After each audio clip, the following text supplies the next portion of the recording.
Hey there, Citizens Paler here, and welcome back. I'm trying to keep the camera from moving. There's a weird, breath, I'm not touching the mouse right now. There's, a breath effect going on. Anyway, so welcome back. It's time for another tour of duty, and today we're going to be taking a look at the Anvil Hawk. So this is one of the newer ships that's come along. This guy was released in 3.35, 3.3? I think 3.3. This guy's kind of claim to fame is he's the solo bounty hunting fighter, compared to the Avenger, what is it, Stalker, or maybe like the Cutlass Blue. I guess that's kind of it's a police force, but you could probably use that for bounty hunting.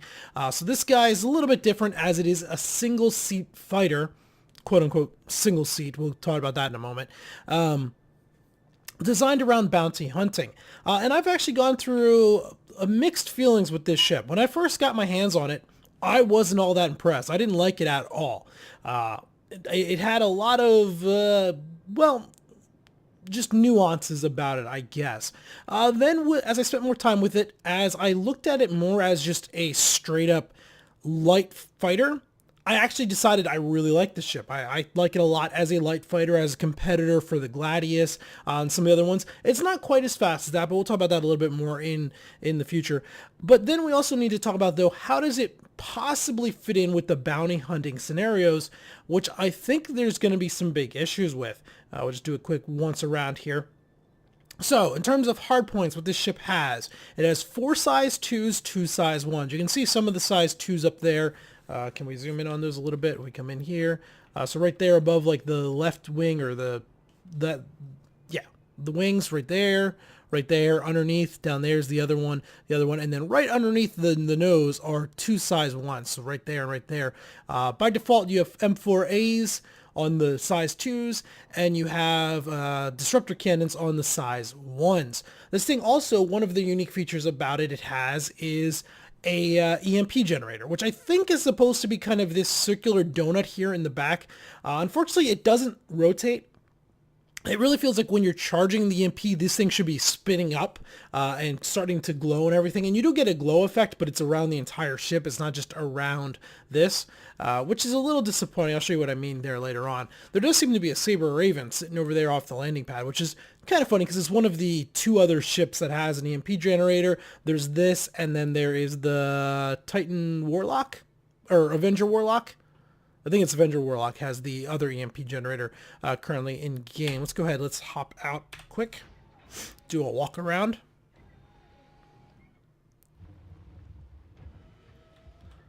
So, this is it from outside. I do like this stance. It's very unique looking.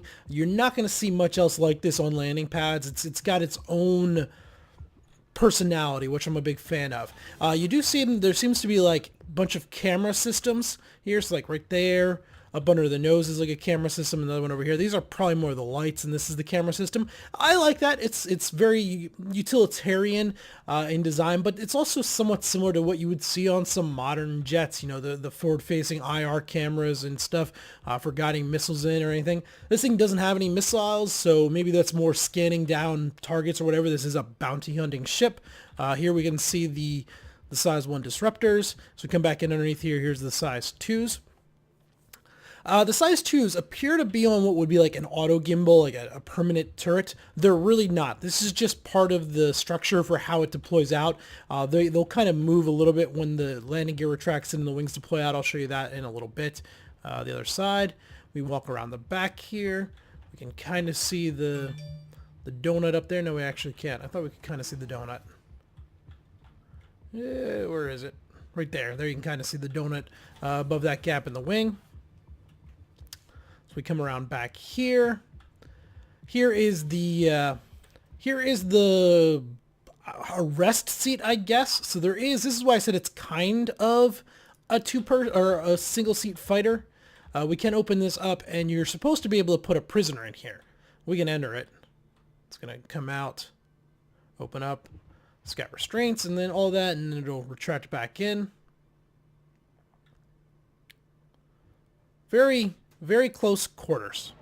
Can we log out in here? Log out. We can log out in here. Didn't know about that. Let's go ahead and we'll exit prisoner seat.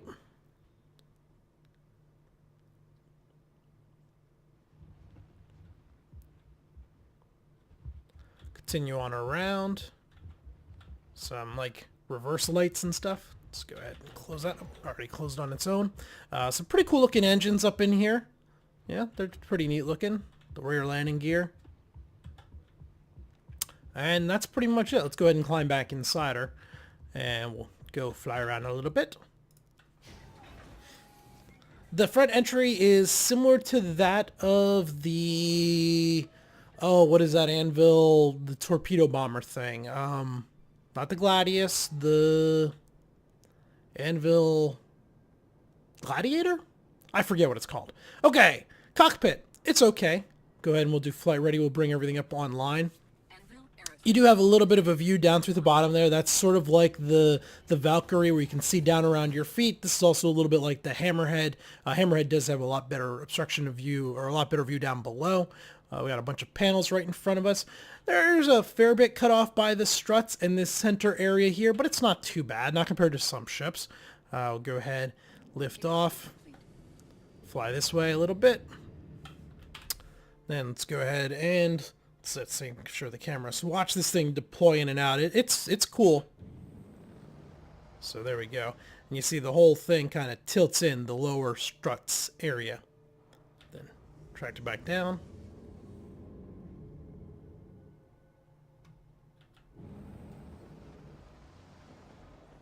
Ship definitely has a fair bit of personality, and I like personality. Let's see, we can try charging the EMP. The EMP, I don't know if it's unfortunate or not. It starts in the off position, so it is now on. It's charging there. So we had to just re-enable it, and then we'll go ahead and right-click. Charge it up. So you can see that, like, center, it seems like that donut should be rotating as this all happens, but it definitely doesn't. And let's see, we're at 100%.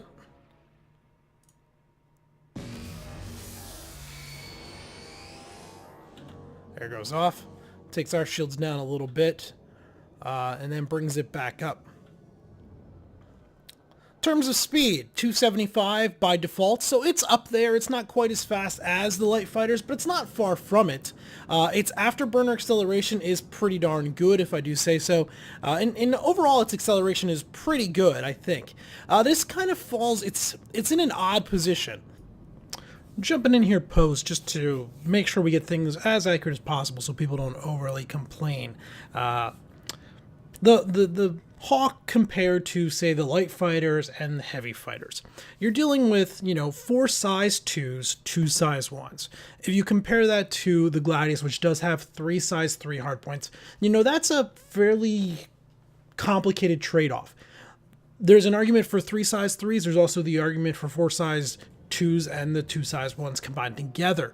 I think in terms of theoretical maximum output, the Hawk probably is going to have more DPS than the 3 size 3s, but it's hard to say, and who knows with how that's going to change in terms of balance.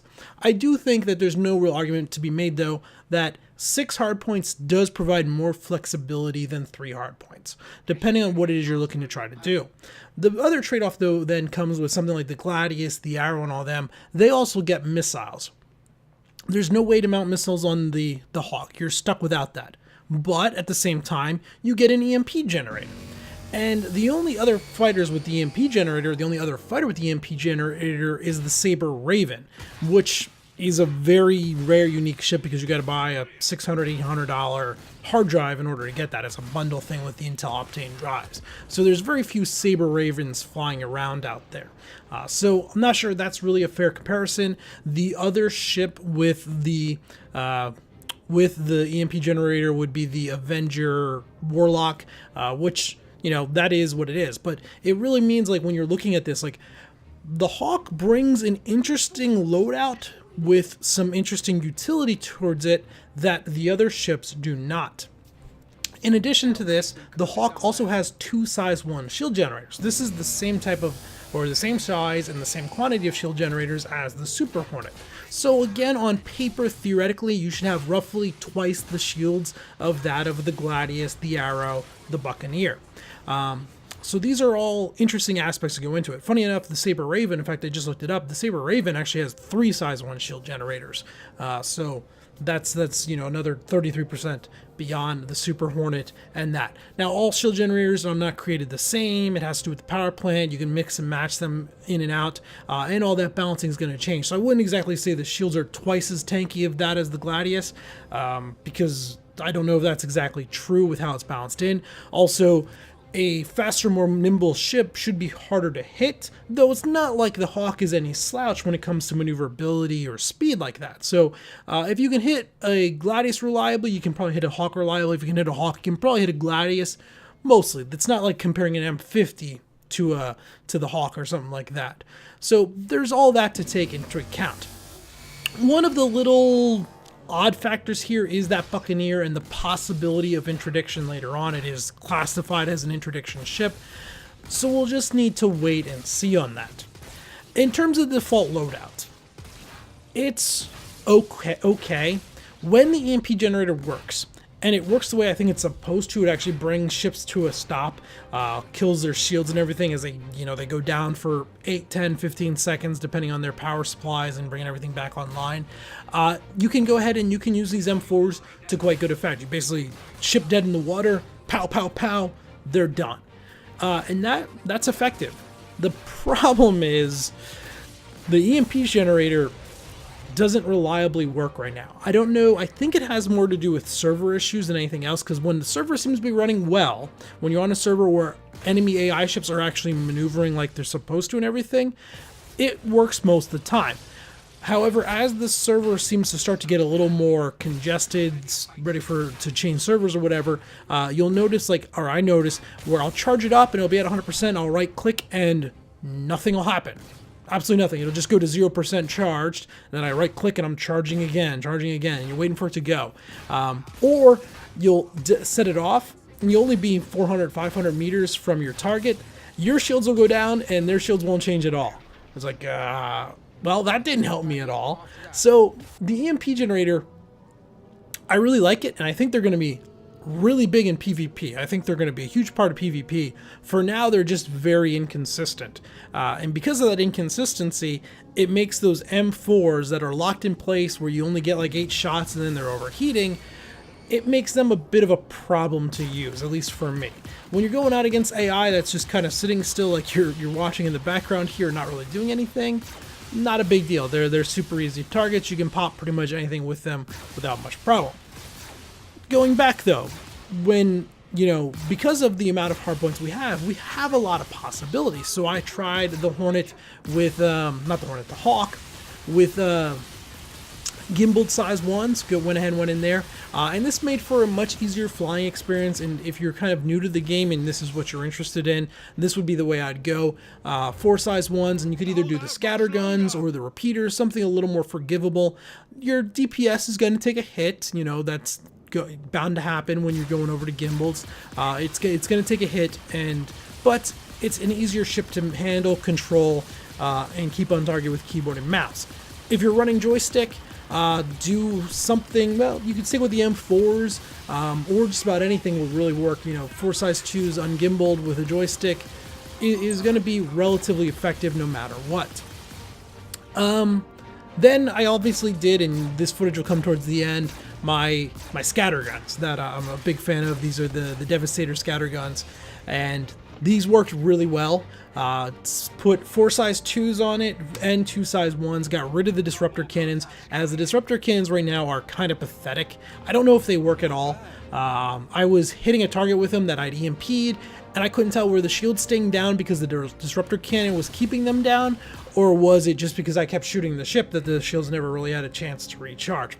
I couldn't really tell you. It's hard to determine that. And in the end, with the disruptor cannons, especially when I was doing the gimbaled, I felt like I would just rather have more firepower, more DPS. Going with 4 size 1s only really limited it, so having 6 size 1s, even if 2 of them were a little bit harder to aim, I'd rather have that over the disruptor cannons, if that makes sense. But then going back to now the Devastator scatter gun, so I did the 4 size 2s ungimbaled, and then I replaced the 2 size 1 disruptors with the size 1 Devastators also, and those worked really well. That was quite good. And against ships actually maneuvering, while you had to compete a little bit more and you couldn't just aim your mouse cursor around and shoot. You had to kind of drag the nose.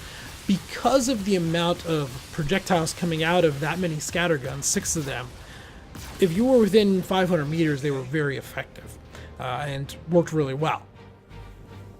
So yeah, there's a lot of possibilities in terms of loadouts. The more weapons that come online, things will get better.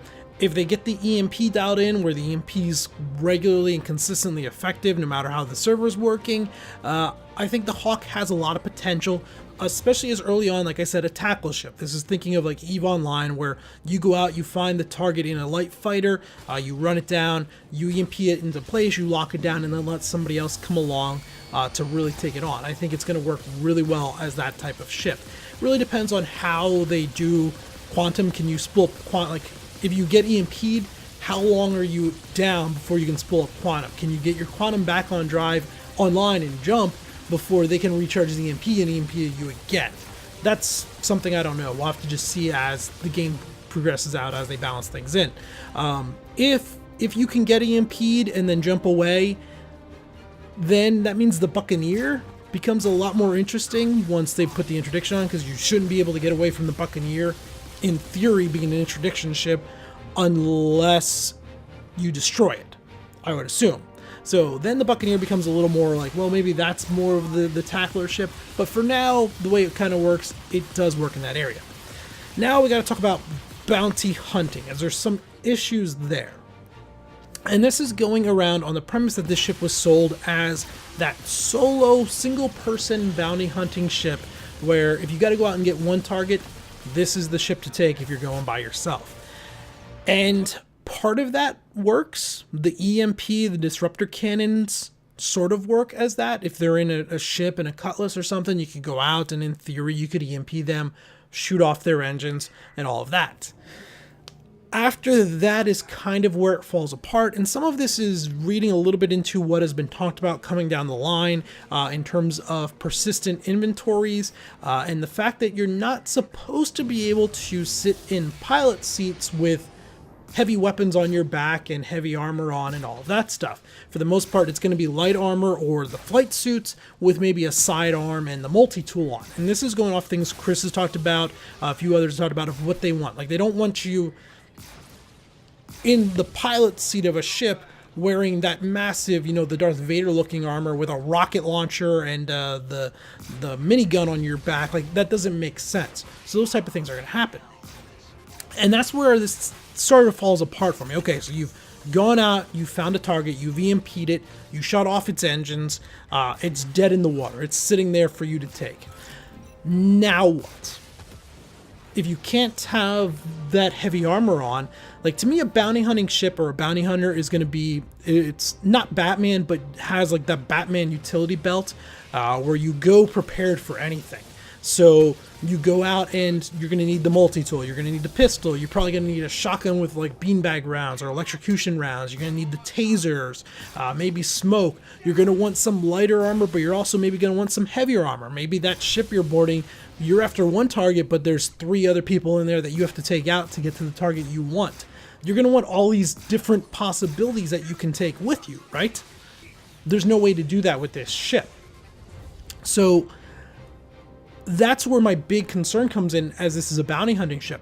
Yeah, you can disable, in theory, you're going to be able to disable the ship, but then actually going in, apprehending the target, and getting him into the back restraint area and taking him back, I have a big issue with that. Like, I don't see how that's going to work.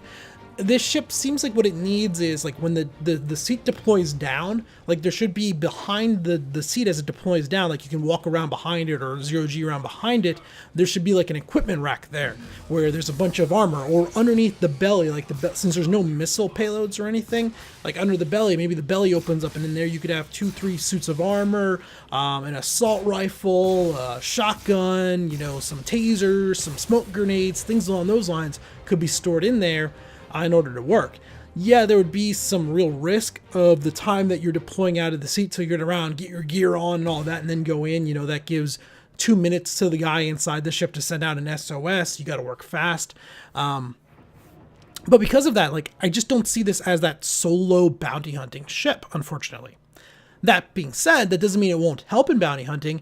As a group, you and someone in a Cutlass Blue going out, you go out, you tackle the ship, you EMP it, you disable the engines, the other person comes along the Cutlass Blue, maybe there's 2 people in the Cutlass Blue, a group of 3 working together, so one of the guys has got the heavy armor on, he's ready to go. Once the ship's disabled, the Cutlass Blue shows up, you go ahead, he blasts the door open, cuts the door open, goes in, subdues the person that you're after, and then you take them, you can either throw them in the restraints in the Cutlass Blue or that in the back of the Hawk, and that would work. You know, I think it would fit really well in that role, similar to how a Saber Raven would fit in that role, going out EMPing them, probably a little bit better than the Avenger Warlock would, just because you're probably a better combat ship for disabling those engines and everything than the Warlock is. So there is a role for this ship within the bounty hunting area, but if I was going to say I need one bounty hunting ship that will run solo, it's either going to be the Cutlass Blue or the Avenger Stalker with the cells. Either one of those is just, in my opinion, going to allow more utility for that solo player, whereas you're really locked in on this. Maybe I'm wrong. You know, maybe they're going to leave the heavy armor on, and maybe the persistent inventories never happen, and you'll just be able to magically appear, whatever guns you own will magically appear on your back when you select them in your Mobi-Glass, but that doesn't seem to be the way they want to go. And with no weapons lockers, nothing like that, yeah, I don't see how this ship's going to do that. So, now that I've ranted for 10 minutes about that, that's my thoughts on the Hawk. I really like it as a light fighter with some interesting utility with that EMP. When the server's running well, it's great. Solo bounty hunting ship, not so much. So there you guys go. Let me know what you think in the comments down below. Until next time, this has been Paler. Thanks for watching.